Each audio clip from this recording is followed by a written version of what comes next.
You don't want presentation? No, I'll be fine. Macht's ohne Präsentation. Okay. Okay. Alles klar. Dann we. Danke. Tschüss. Tschüss, ciao. Hi, Greg. Sorry for the problems. Sorry about the. Well, who knows? Let's blame Microsoft. Yeah, that's always a good one to blame. Yeah, exactly. We're using Apple hardware. It normally is good, but who knows? Yeah, I have the same problem. And yesterday, the speaker also used Teams and Microsoft and an Apple laptop, and so we also had problems there. Cool. This is my iPhone, so I don't have screen sharing, but I think we can just talk. Yeah. I mean, Greg, I have the presentation. Do you send it to us yesterday? I can share it, and then you tell me when I have to click, if you want. Okay. I mean, we had that same. It's got a lot. It's very, very long. So I think it doesn't matter. You can always say. So maybe you just send us. We just go through them and a few charts where you say that's interesting, and we just to introduce itself, and then we don't need the presentation. Let's do that. Great. Let's do that. I'm just going to put us on. To eliminate risk, I did this on 3G, so I'm just going to put Wi-Fi on. And we're waiting for everyone to come back.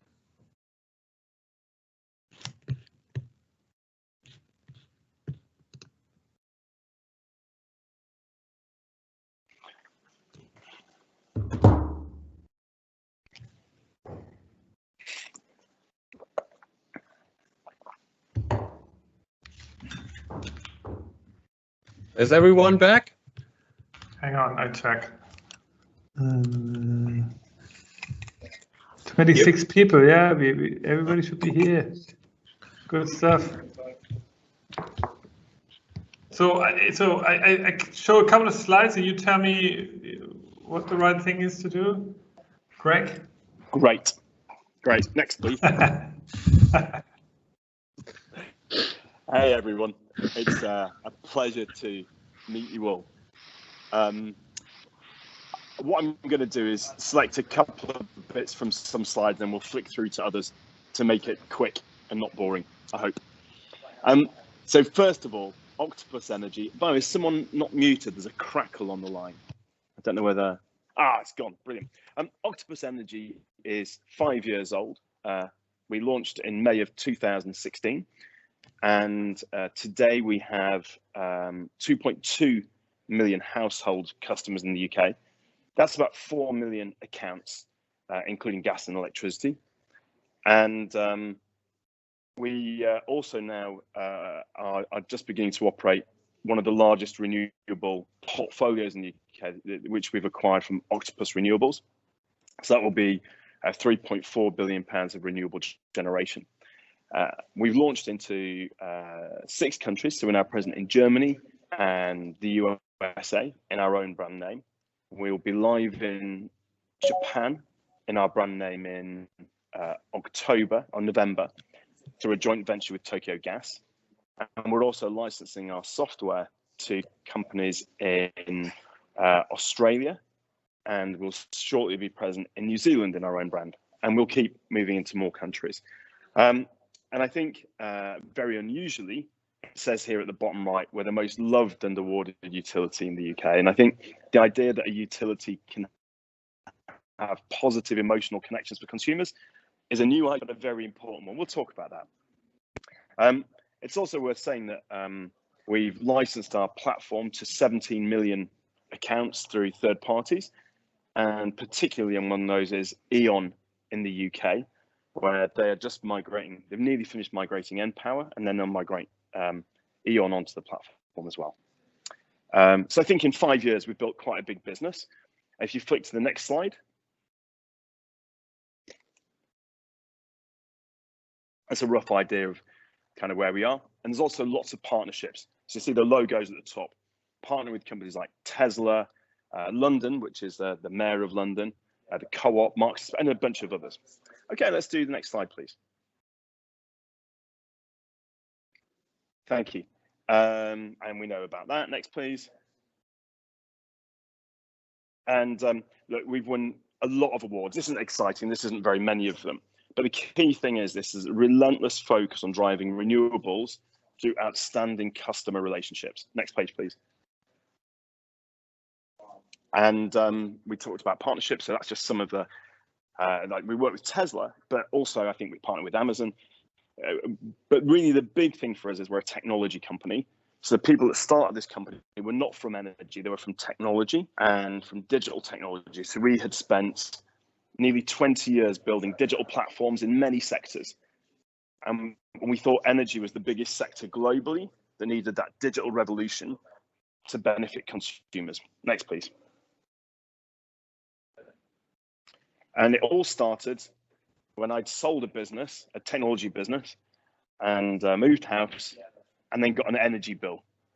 And I discovered just how terrible the customer experience was in energy. So that was the main form of communication with the energy supplier. I mean, it's encrypted. It's virtually impossible to work out what's happening. And the charges were very high. And I phoned up the company and they cut them straight away. And I discovered their business model was to charge people as much as possible unless they phone up, and then charge them as little as possible. It was a kind of crazy business model. Next, please.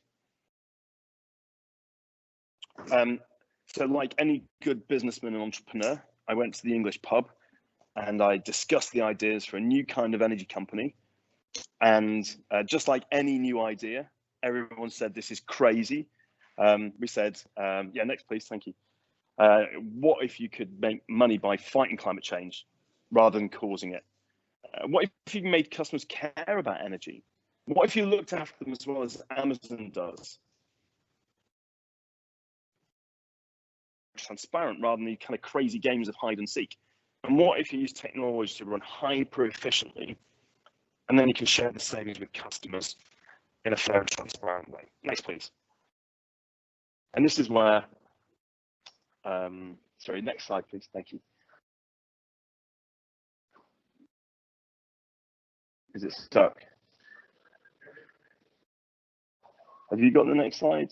Hello? Brilliant, thank you. Oh, sorry.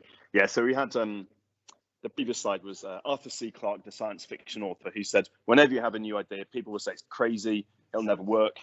Then they say, maybe it'll work, but what's the point? And finally, they say, it was my idea all along. And I think that's the transition we're going to have in energy, whether it be the consumerization or renewables. The kind of thing you could do straight away was, today, OCTOPUS is running with operating costs that are 54% lower than rivals. Next slide, please. Through technology. And people say, and it's just boring, it's a commodity. Well, I say to them, look at water. Water is very boring. It can't even power a car or a laptop. And yet Evian has created a globally significant emotional brand, and so many others have as well. By the way, Evian costs 600 times more than tap water in the UK. So next slide, please.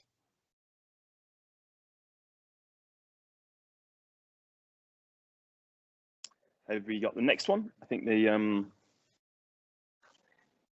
as a tech company, we built a massive platform which we call Kraken, hence the scary image you might have just seen. Ah, okay, hang on. Thank you.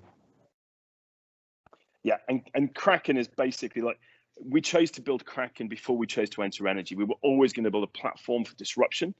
And then we built a retail energy business to test and prove that platform. And we've all seen graphs like this, but the idea is for Kraken to be right at the heart of the energy revolution, able to connect all the dynamism between different parts of the system to serve customers better. What's next, please? Next, please. And so what we actually did, we built a platform that enabled us to change the way a company works. So normally companies are built around the processes within the business. And instead we built one around, next slide, please. Around the customer. So the idea is that all customers are looked after by very small teams, and each team does everything for that group of customers. So essentially what we have is today, I think 37 teams in the UK. Each of those teams is multifunctional, they do everything, and they each look after about 70 or 80,000 customers. And this creates a very, very tight connection between the people in the team and the way that they look after customers. And you'll see a lot of customer love churning between the people on the teams and the customers because they have total ownership. They're not just processing a task and then handing it on to the next person. They're taking a customer and looking after everything to do with them and then solving that problem. Next, please.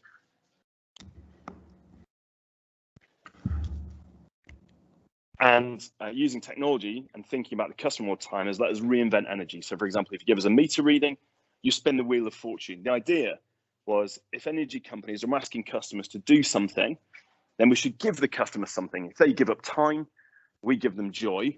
We may even sometimes give them credits on their bill. Next, please.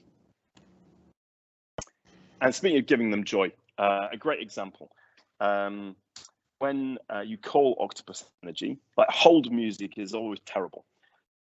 So we try and do our best to minimize the pain. And it plays, the hold music will be whatever was #1 in the chart when you were 14. And that's because when you were 14 is when you were emotionally tuned in with mainstream music before you found your own tastes. Next page, please. So for example, if you were born in 1999 and you call us, you'll get Daft Punk. If you're born in 1954, you'll get the Beatles. And we've got everything in between. If you want to look for yourself, we can share the link that tells you what you would get. It's always fun. I get Belinda Carlisle. Next, please. Look, I think one of the key things for us, though, is saying that you build these relationships with customers so you have trust, and trust is everything if we're going to take customers on the journey through renewables. So that the green energy revolution is something that is done for and by customers, not to customers. So they are beneficiaries, not victims. And so, for example, we created the Agile Tariff. Now, the Agile Tariff is designed to give people cheap energy when the system is cheap, typically when there are high renewables and low demand. And you can see here, there's a sort of typical daily price curve for Agile. So it's very cheap, much cheaper than usual most of the time, but there are 3 expensive hours in the day. You can see it's cheaper at midday as well because, it gets cheaper in the afternoon because you've got sunshine and so on. So, and it changes every day. We announce the price every day for 24 hours ahead. Next, please. And customers using Agile, typically people with high loads like electric vehicles, electric heating, and other high load devices, really do respond to these price signals. So what you can see here is complete removal of the evening consumption peak, and instead moving a lot of the consumption overnight when the system is empty. Because it's a dynamic price, you don't create a new peak at a bad time. You basically continually can change and flatten the peak according to what is needed within the system. Next, please. This is not only lets us move to renewable generation, but lets us move to electric consumption, because you're matching the new forms of consumption with cars and heat pumps with renewable generation. And so the interesting bit is the extent to which people have embraced and engaged with this in a sector where people said this would never happen. And you literally have people like, for example, on the left there, someone baking brownies to make the most of cheap electricity on a very windy day, if I remember rightly. Next, please.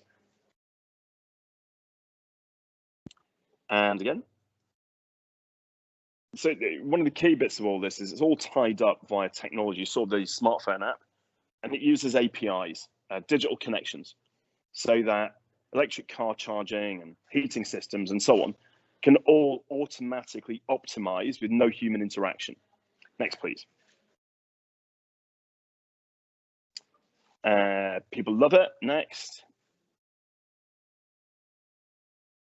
And we've even taken normal customers, i.e. ones that are not on dynamic tariffs, and given them the benefits of dynamic pricing. The technology lets us do this anytime. And so, for example, if we tell customers it's going to be very windy tomorrow, we're going to give you some cheap electricity for 2 or 3 hours during that time, they can take big loads off the grid. And you can see the change in behavior. Now, 1 in 3, 30% of customers that we gave the chance to do this with 24 hours notice, do it. And their reaction is a 240% change in consumption.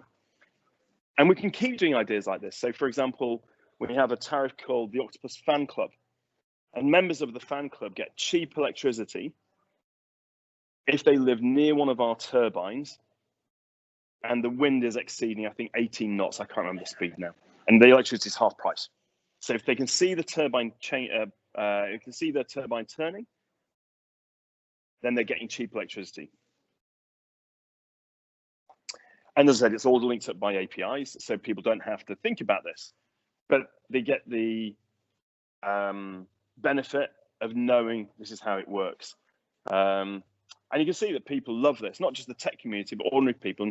And you've got all these devices. I mean, there's a battery, there's an EV charger, even Amazon Alexa, there's even smartwatch apps that people have built to work in this very smart ecosystem. Next, please. And, well, people save money. Next. Lots of money. And we take it further using the same technologies. For example, with Tesla, we offer a power plan, Tesla power plan, that provides electricity for import and export at 8 pence a kilowatt hour, which is the normal price in the UK is about 15. So it's about half price. And we provide this flat rate because they allow us to control the charging of the car, the charge and discharge of a battery, and the monetization of their solar panels. And we balance all that with the grid.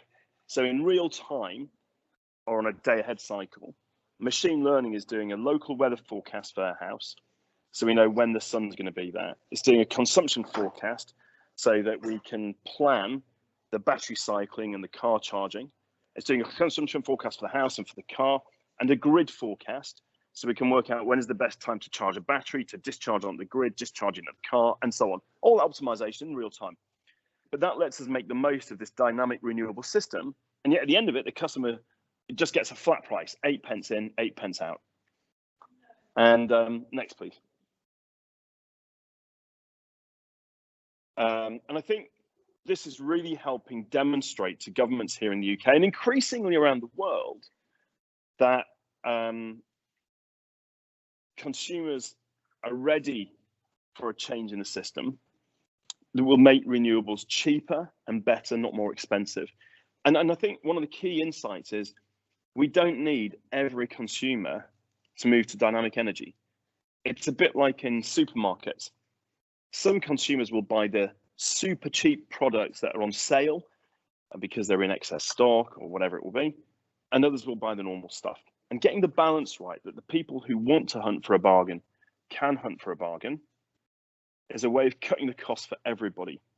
Because in a world where we have dynamic availability of electrons, if we make sure that at times of maximum demand and low supply, the customers who are dynamic and not taking part in the market, then they're not pushing the price up for everyone else. You know, we're reducing the competition for scarce electrons. Meanwhile, when there is a high supply and low demand, and we can boost demand, we're able to monetize electrons from solar and wind in ways that otherwise, you know, we start seeing grids doing curtailment, throwing away beautiful green electrons, and generators not receiving money for the electrons that they can generate. And I think that policy agenda is probably the most important thing in helping drive towards a world in which consumers see renewables as a benefit, not as an expense. And the more we can give them understanding that renewables make electricity cheap, the more support we'll get around the world for a faster transition. And that's our goal. Anyway, I hope that was helpful. But that was a quick overview on kind of how we operate.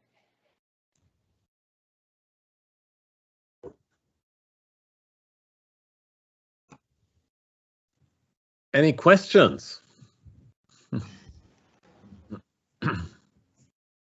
Yes, yeah, David. I have one at least to kick it off. So at least the Danish energy market, or a lot of energy market, the main cost for electricity at the consumer side is taxes and distribution and transmission fees. So are there any special market characteristics that or value streams that you can harvest now, making this 50% reduction in the actual cost of the end consumer? How's that put together? Yeah, it's a great question. So that 54% is the operating cost of the energy company. So, and by the way, it's 75% compared to some. So a typical energy company in the UK has gross margin or overheads of about 14% of revenue, and Octopus can bring that down to about 6%, and it will keep coming down. By the way, Amazon has 300 million products, and it has to deliver them by road or air or whatever, and its overheads are about 2% of revenue. So we've got enormous opportunity for improvement through technology. I think when it comes to that total system cost, here's an amazing fact. It's the UK number, but there's an equivalent in every country. Milk leaves a farm in the UK costing about 70 pence for 2 litres. And by the time a consumer buys it, it costs £1.09. So it's gone up about 50%. Electricity leaves the farm, the beautiful wind farm or solar farm, about 4.5 pence a kilowatt hour. And by the time it arrives at the consumer's house, it costs 3 times more, maybe 4 times more. Now, I don't understand how it is cheaper to run a bulky perishable product around the country in trucks, refrigerated, and then sit it on expensive shelves in expensive real estate than it is to put electrons down wires. And I think the reality is that, look, when I used to work at Procter & Gamble in 20 years ago, and they were so advanced on their logistics, even 20 years ago, that Tesco, big supermarket chain, the same in other chains, would have a warehouse with 60 or 80 lorry docking bays on one side and 60 or 80 on the others. And all the lorries had to turn up within a 15-minute slot, and the products would go off one lorry diagonally into the other lorries, and they would never go on the shelves. They were running warehouses that efficiently to squeeze every bit of inefficiency out of the system. And if I look at the way our electricity system works, it just isn't as efficient as that. And I think products like time of use pricing and, you know, if we could have price signals flowing through the supply chain and we could optimize every part of it, we can start to make the efficiency of electricity as we go renewable. We can make an efficiency of electricity look more like the electricity of a retail supply chain. And that's a hugely exciting opportunity, because that's what will enable us to show customers prices falling as we go renewable. And that's going to be an amazing opportunity for companies like yours and ours. But is that accessible for our for you? planet? Is that accessible for you? Because they are, as far as I understand, there's no dynamic transmission or distribution or tax set up yet in the UK or anywhere else. You're quite right, and that's why I think we are pioneering this to show that it can be done. And I think that the more quickly we can look, today our distribution network, our grid, it looks like a mini cab office with no criticism of the operators. But you have a control room with some levers and phones and a bloke with a mouse. You know, Uber replaced the minicab by having a large dynamic data system that matches supply and demand at a location, at a period of time, using prices. It's kind of what we've got to do in energy. And if you want to work on this, by the way, I would love to collaborate. And we do. But how have you actually got around the legal issues here? Are you had to be an energy trader, I guess? Yeah, today we've got a retail license. We also have a generating arm in Octopus Renewables, I think increasingly the question becomes, I think where Uber are different than a company like ours is Uber had a confrontational approach to regulation. And I think if instead what we do is help regulators see a potentially faster, cheaper way of delivering their objectives and working with them, we can change the system together. And I think that's the exciting opportunity.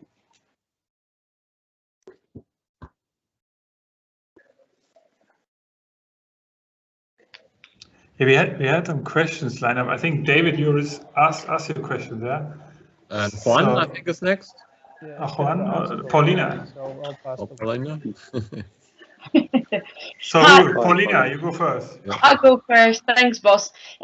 Craig, first of all, a huge pleasure to meet you. I've been a fan of yours for a very long time, back see you physically talking to us freaks me out a little bit. Okay, it's like talking to a celebrity. Okay, so bear with me, right?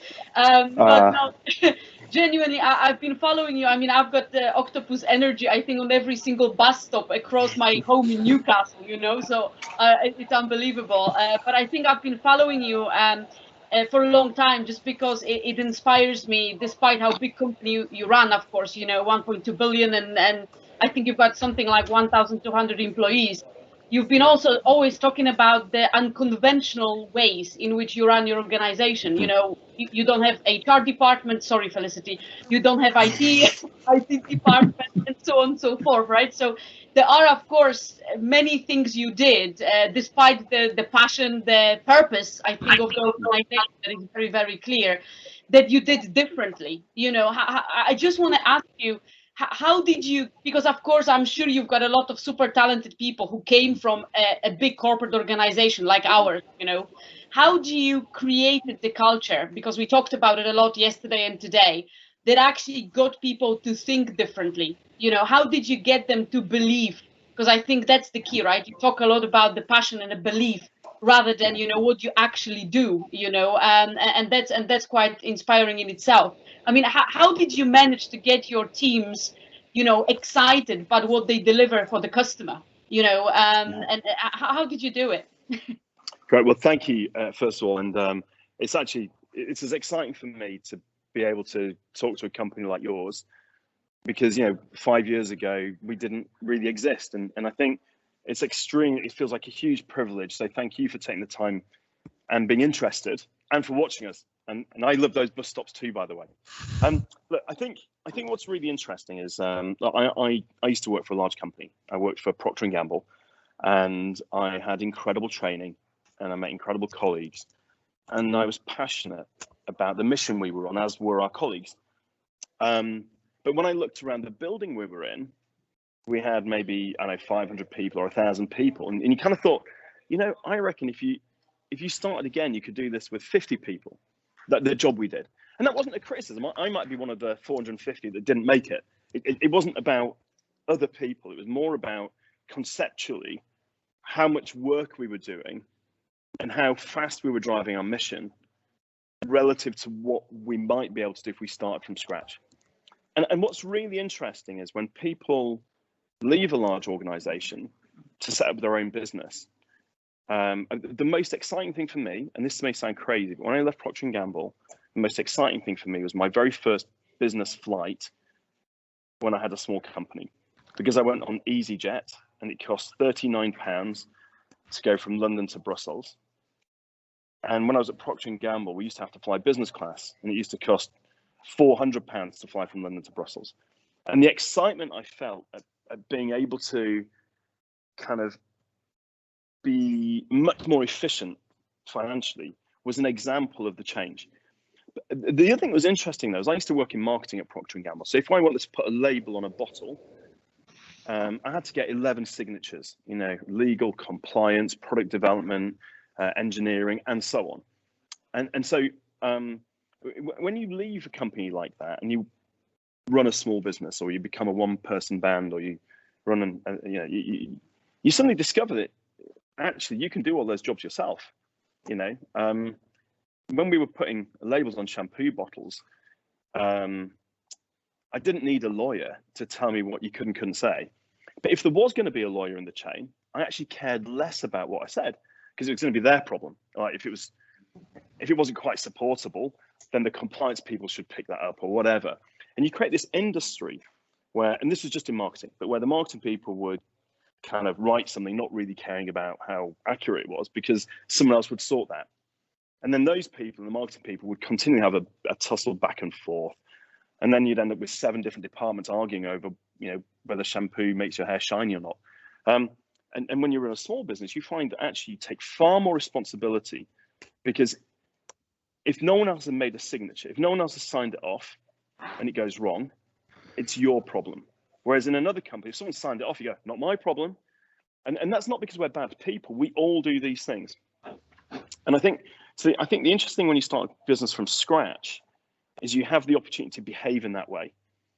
And if you start in that way and then you relentlessly every day challenge the signs of change, because people naturally create bureaucracies, right? Every process in a company was created by someone trying to do the right thing. And so essentially what you have, you're surrounded by people who keep trying to do the right thing, and it might be a good local optimization, or it'll be right for them or for their function or for the experience, but actually it creates an externality, a pressure on the rest of the company that's negative. And so I think the job really is that we tell these stories all day, every day in our business. Like every week, we get the whole company together. So a big Zoom call. And I will talk about examples across the week of the way in which working in the ways that we've chosen to work deliver the results we want. And also about problems and mistakes and things like that and the lessons we learn. So I think then staying relentless. And then I meet in the operations, which is our biggest function, I meet every set of new starters in their training week. And I talk to them about these things. And during that session, I always hand them the baton and say, look, if you like the company as it is today, it's your job to make the next generation, to keep it like this, and to make the next generation get the magic you're getting. And I think those are very conscious approaches to create that environment. And I think once you've done that, you find it doesn't matter whether the company's large or small, 95% of people want to do a good job. They want to serve their customers. They want the company to win. And I think our job then is just how do we give them the freedom to deliver that, so that instead of spending all their time on internal processes, they can spend all their time on delivering those results. Is that helpful, Paulina? Thank you. That's fantastic. Thank you. Really appreciate it. Okay, Juan, I think you were next. I'll go. So Greg, thanks a lot for your time. It's really, really cool to see a real energy platform, coming to life. So and I really appreciate the passion you have on this. My question is, if you look at Uber and other platforms, normally you start losing a lot of money, right? Yeah. It's about growth, it's about revenue, it's about customers and basically a value stock. I mean, in your model, you are passing through basically all the savings, right? A normal trader will try to actually do the opposite, right? They'll try to capture the profit and maximize. You're giving it away. I mean, at which point, what is your vision of the future? When do you turn around to actually make big money? And how do you make that profit? Yeah, so look, I think we are privileged that we can learn from a lot of the most successful businesses in the world. We won't necessarily get it right, but we can be inspired by them. And so forgive me for quoting Jeff Bezos of Amazon. And he's got this great quote that says, there are companies that will work hard to charge customers as much as possible. And there are companies that work hard to charge them as little as possible. We will be the latter. And he's got another one that goes with that, which says, your margin is my opportunity. And I think when you create globally scalable technology, and hopefully, to Paulina's question, hopefully a globally scalable approach to organization, then scale is your friend. And the more scale we get, then the greater the value we can create. So the first thing I think is that building tremendous trust with customers and understanding that price is a critical part of the customer experience. People think the customer experience is kind of like about the nice website or a nice person on the phone. All that matters. But let's face it, we all use Amazon and Uber because they're cheap, right? And if someone else was reliably, if it was someone as good as Amazon, it was always cheaper, you'd use them. So we have to understand that to deliver our mission at scale, that's a critical component. Now that said, look, this great team working. This is our CFO. He stands right next to me, and he, is absolutely relentlessly focused on making sure we have a financially sustainable business that actually will create tremendous value for shareholders. But then I think the second question is, what kind of investors do you have? And we're fortunate, a bit like building an organization from scratch. We were able to build an investor base from scratch and find investors who were interested in backing a very long-term value creation. So instead of me, and indeed Stuart standing next to me, having to kind of obsess over maximizing each quarter profit or delivering in line with an expectation that we've set, what we're able to do is focus on saying, look, the energy transition is going to take 10 or 15 years. It's the biggest business opportunity since the internet.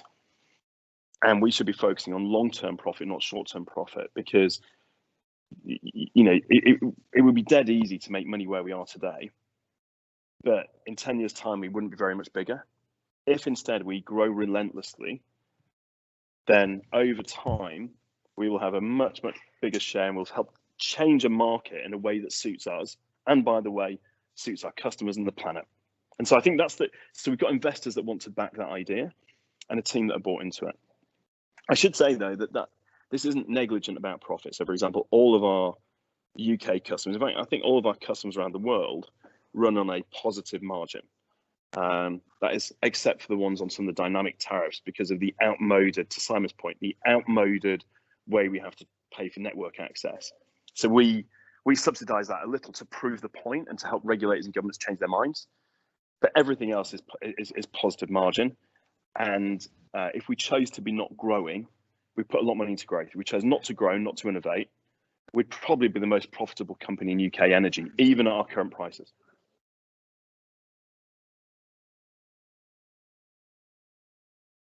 Then Simon, I think you have another question. Yeah, it's so just to understand how your model is different than other energy suppliers. Are you how do you tap into the flexibility at the end consumer? And I heard the battery stuff, you are able to control that, but are you also doing it on electrical heating and how do the end customer, if you do, how do they set their preferences and so on and give you control? Hang on a second.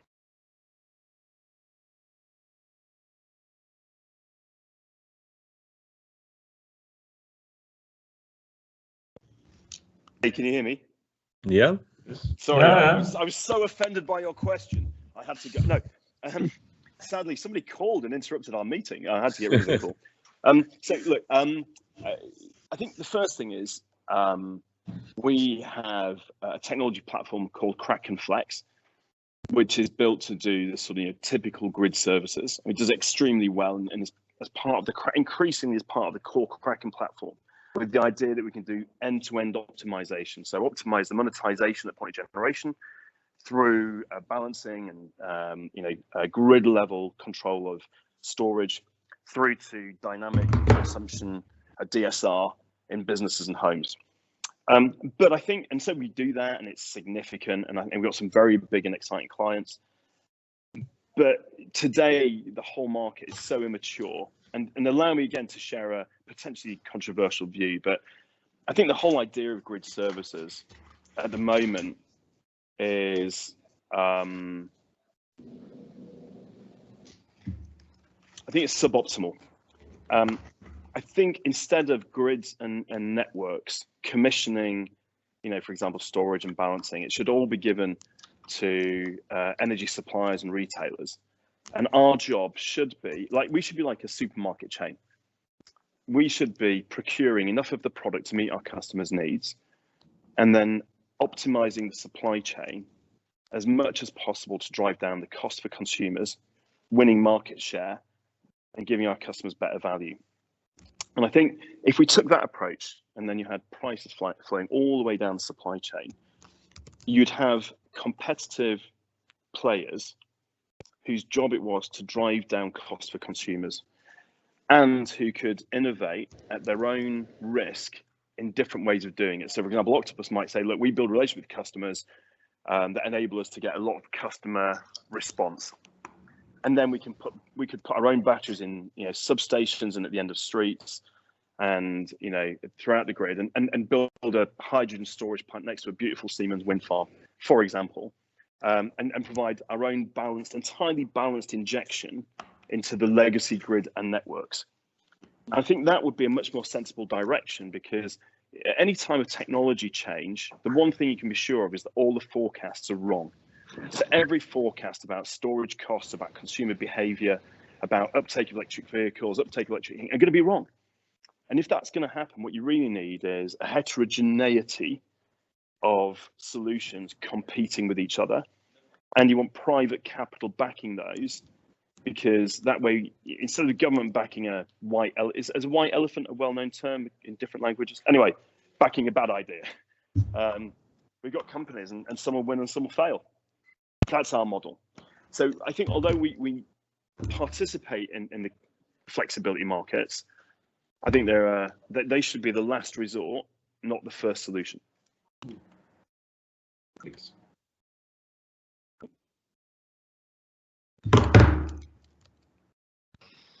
Hi, perhaps I'm the next one. I just have a question. In terms, I actually got a couple. In terms of, are you on the open stock market, or do you just have some, you could say, a few big owners? Yeah, so we have our core investor was OCTOPUS Investments, which is a UK fund management firm with about, I don't know, 10 billion euros of assets, maybe a bit more.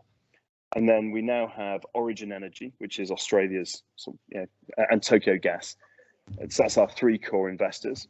And then every member of staff is a shareholder. So that's about 15 or 20% of all of the shares are held by the team. Is that an advantage for you that you're not sort of on the open stock market, because you can better have a long-term strategy, don't have to manage expectations every 3 months and so on? How do you view that? I think it's both an advantage.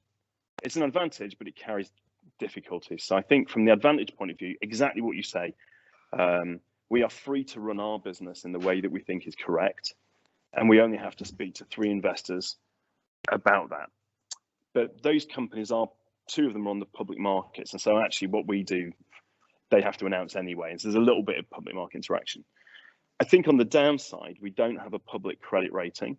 So for example, when it comes to trading and raising working capital, we essentially either have to use very expensive equity or very limited access through parent company guarantee. So I think on a financial structure point of view, there are definitely limitations. But the freedom to do what is right for the long term has been fantastic. Yeah. Okay.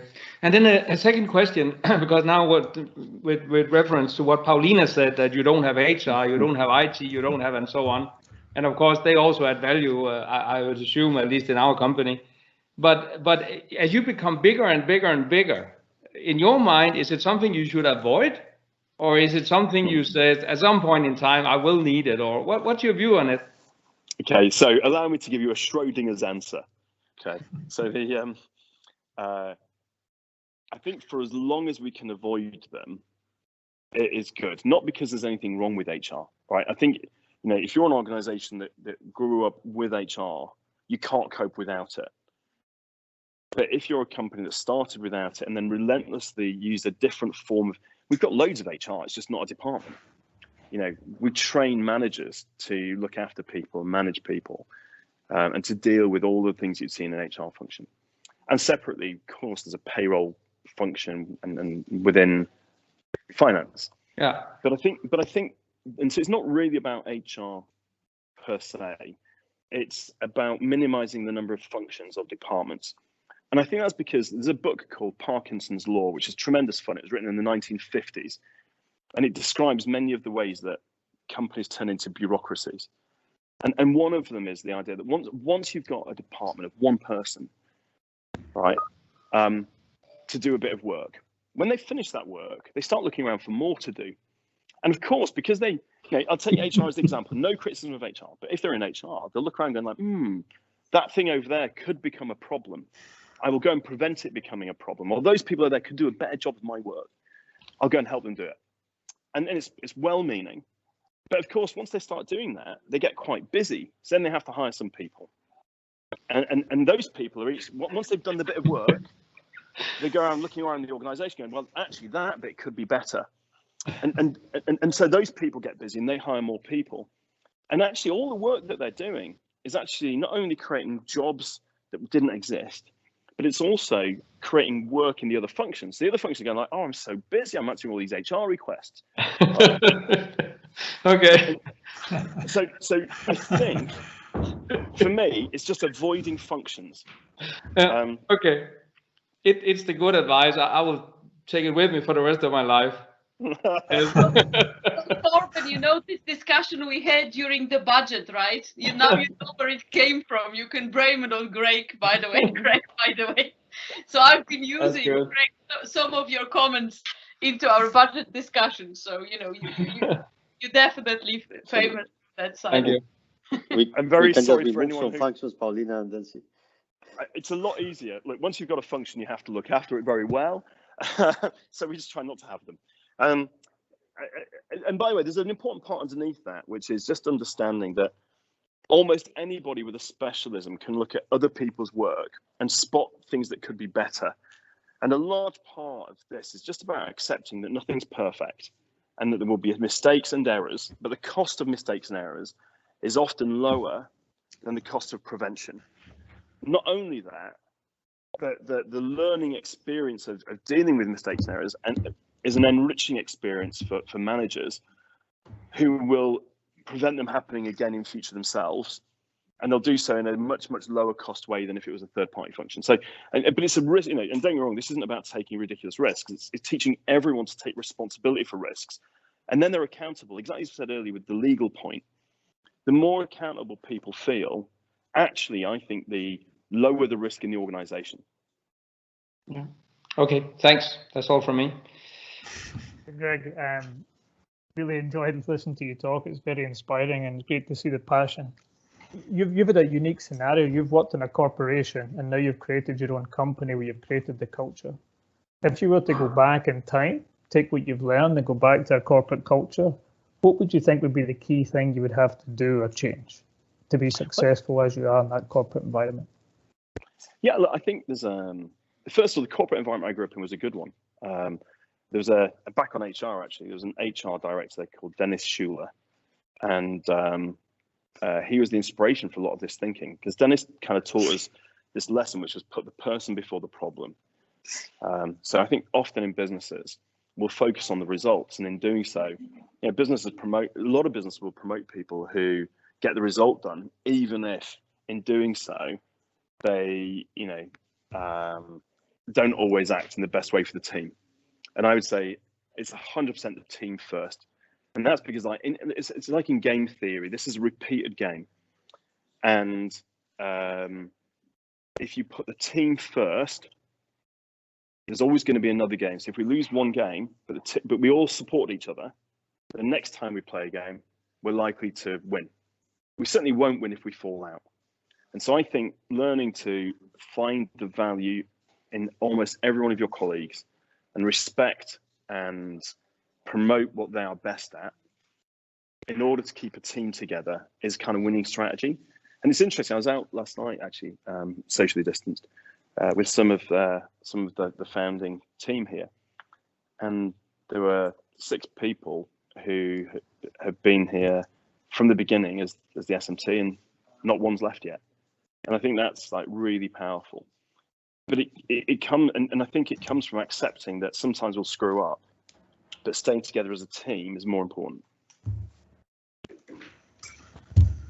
Thank you. I have one other follow-up question then. I mean, you mentioned earlier you'd love to partner with Siemens Gamesa. What do you see as a key opportunity for us as a business from your perspective?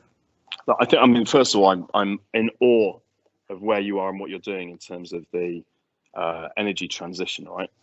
I think our analysis says that 11% of the world's primary energy today is renewable.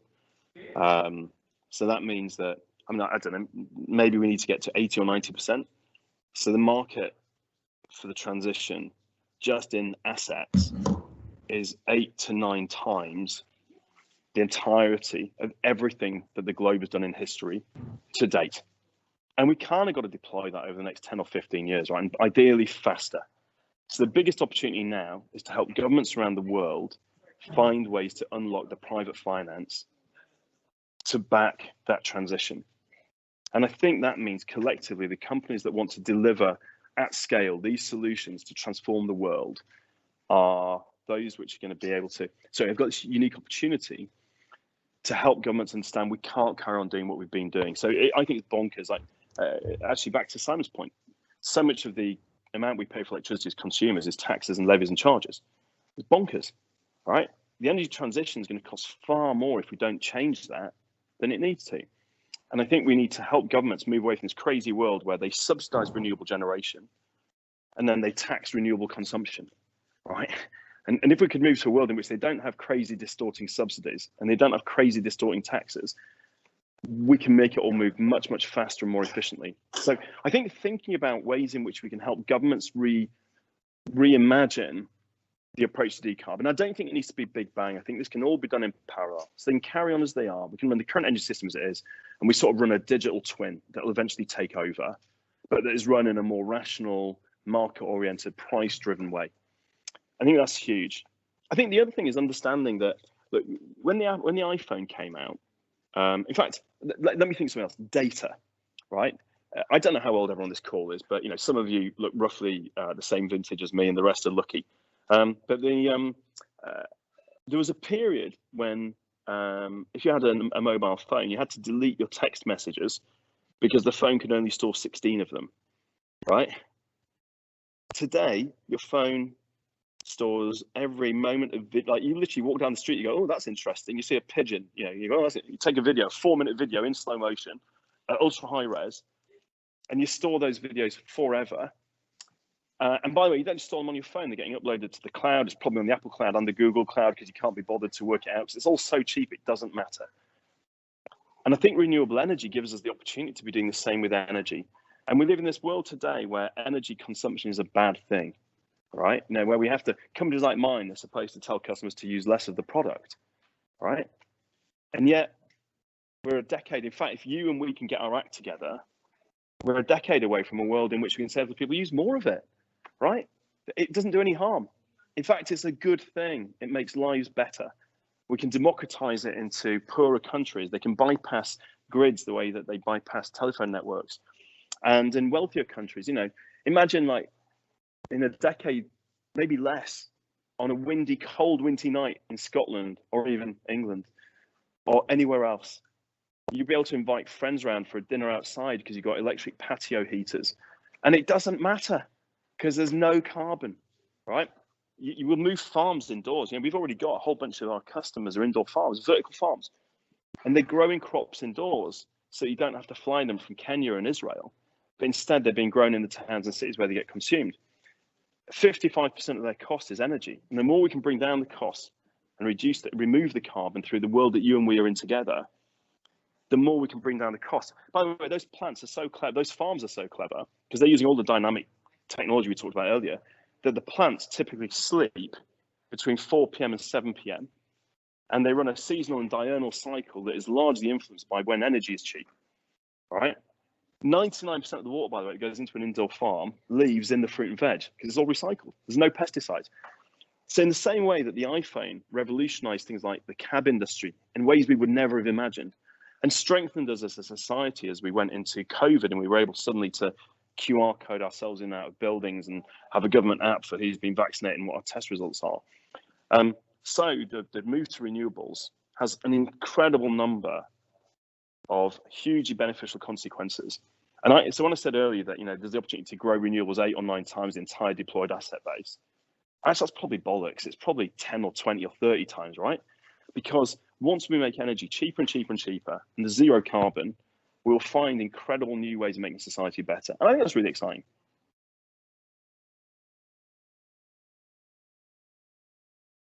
That's amazing. Very visionary and bold thinking. I like that. Simon, you had a question there.